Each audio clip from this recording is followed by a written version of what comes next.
यहरावा के कइल जब जाना तौगे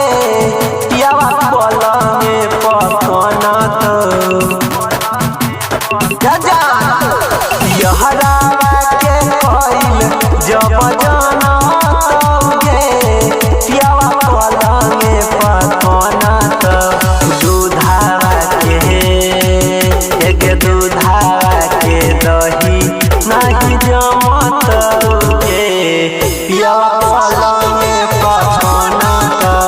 दूधावा के दही नहीं जमत पियावा पलंगे पकना तो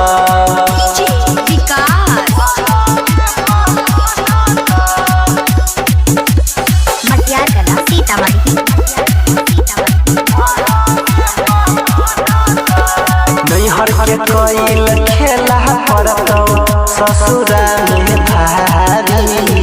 कोई नहीं पैदी कहियो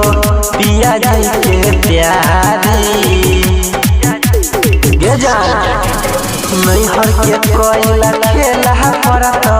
ससुरा में भारी कोई नहीं पैदी कहियो छौरी पिया जी के प्यारी दोसर बिया कके तौगे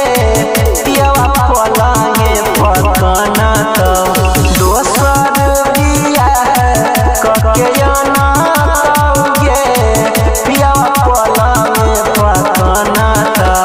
दूधावा के दूधावा के दही नहीं जमत पियावा पलंगे पकना तो दूधावा के दही नहीं जमत पियावा पलंगे पकना तो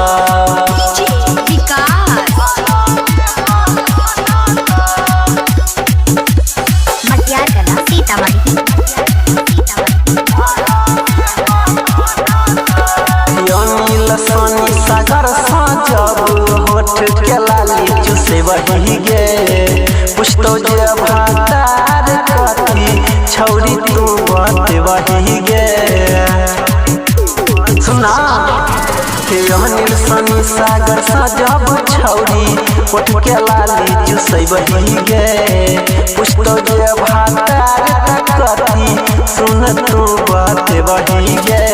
सहवाटा निशानी